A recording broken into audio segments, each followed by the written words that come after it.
درود پاک کی کثرت دنیا اور آخرت کی تمام پریشانیوں سے نجات حاصل کرنے کا بہترین ذریعہ ہے۔ کسی کو رزق کی تنگی ہے تو کوئی گھریلو ناچاکیوں کا شکار ہے، کوئی قرضے سے نجات چاہتا ہے تو کوئی اولاد کا طلبگار ہے، کسی کو مقدمے کا سامنا ہے، کوئی روحانی اور جسمانی بیماریوں سے نجات چاہتا ہے۔ بے شک ہر بڑی سے بڑی پریشانی اور مصیبت کا حل درود پاک کی کثرت میں پوشیدہ ہے۔ جو کسی پریشانی یا مصیبت میں مبتلا ہو وہ کثرت سے درود پاک پڑھے، کیونکہ درود پاک پریشانیوں، دکھوں اور مصیبتوں کو لے جاتا، رزق کو بڑھاتا اور حاجات کو بڑھ لاتا ہے۔ درود پاک کی کثرت پریشانیوں اور مصیبتوں سے نجات حاصل کرنے کا بہترین ذریعہ ہے۔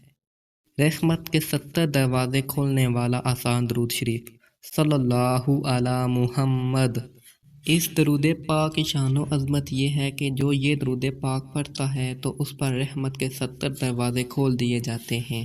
اس درود پاک کو پڑھنے کے ویسے تو بے شمار فضائل و برکات ہیں، لیکن ایک خاص فضیلت یہ ہے، اس درود شریف کو پڑھنے والا حضور صلی اللہ علیہ وآلہ وسلم کی زیارت سے بھی نوازا جاتا ہے، اور ایک بار درود پاک پڑھنے سے 10 گناہ معاف ہوتے ہیں، 10 نیکیاں لکھی جاتی ہیں، 10 درجے بلند ہوتے ہیں اور 10 رحمتیں نازل ہوتی ہیں۔ ڈاکٹر علامہ محمد اقبال سے ان کے دوست نے پوچھا، آپ حکیم الامت کیسے بنے؟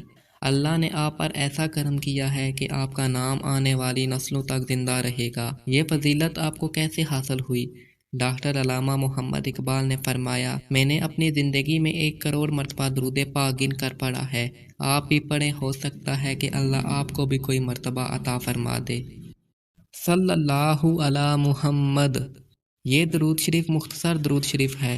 1 کروڑ مرتبہ درود پاک پڑھنے کی نیت یہ ایسی مبارک نیت ہے جس میں دنیا اور آخرت کی کامیابی کا راز پوشیدہ ہے۔ آپ بھی یہ نیت کریں کہ اپنی زندگی میں 1 کروڑ مرتبہ درود پاک پڑھیں گے۔ جو یہ مبارک نیت کرتے ہیں وہ اپنے اکثر اوقات کو درود پاک کی کثرت کرنے میں صرف کرتے ہیں۔ اس طرح وہ دیگر گناہوں سے محفوظ رہتے ہیں اور ان کے بگڑے کام بننا شروع ہو جاتے ہیں، اور ان پر ایسے انعامات کی بارش ہوتی ہے کہ عام انسان اس کا تصور بھی نہیں کر سکتا۔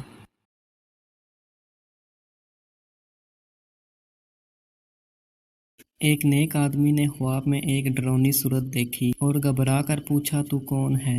اس نے جواب دیا، میں تیرے عمل ہوں۔ پھر اس سے پوچھا کہ تجھ سے نجات کی کیا صورت ہو سکتی ہے؟ اس نے جواب دیا، اللہ تعالیٰ کے حبیب محمد مصطفیٰ صلی اللہ علیہ وآلہ وسلم پر درود پاک کی کثرت کرنے سے نجات ہو سکتی ہے۔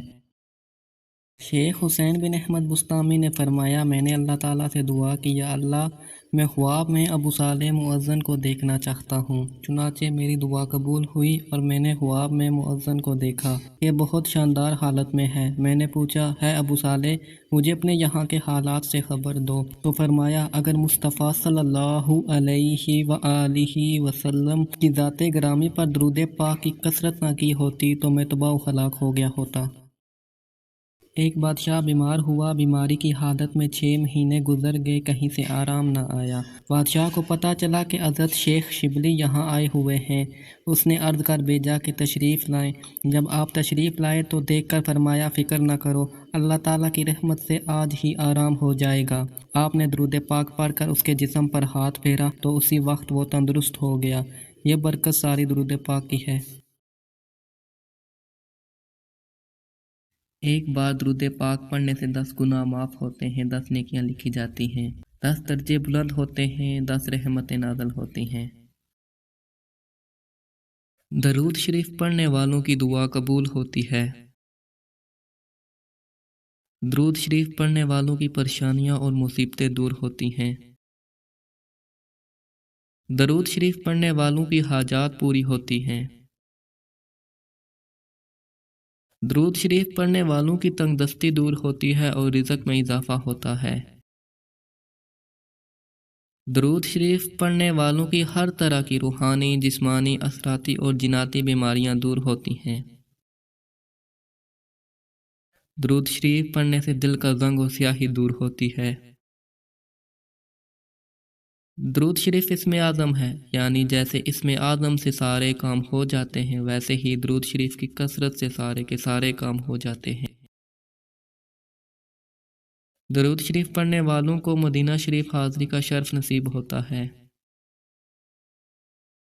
درود شریف پڑھنے والوں کے جسموں کو قبر کی مٹی نہیں کھاتی اور درود شریف پڑھنے والا عذاب قبر سے محفوظ رہتا ہے۔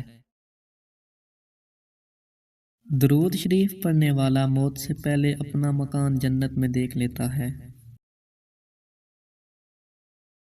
حضرت سید محمد اسماعیل شاہ بخاری کرما والے نقشبندی اپنے ہر مرید کو بعد نماز تہجد 500 مرتبہ درود شریف ہجری روزانہ پڑھنے کی تلقین فرماتے تھے اور فرمایا کرتے تھے کہ درود شریف ہی اسم اعظم ہے۔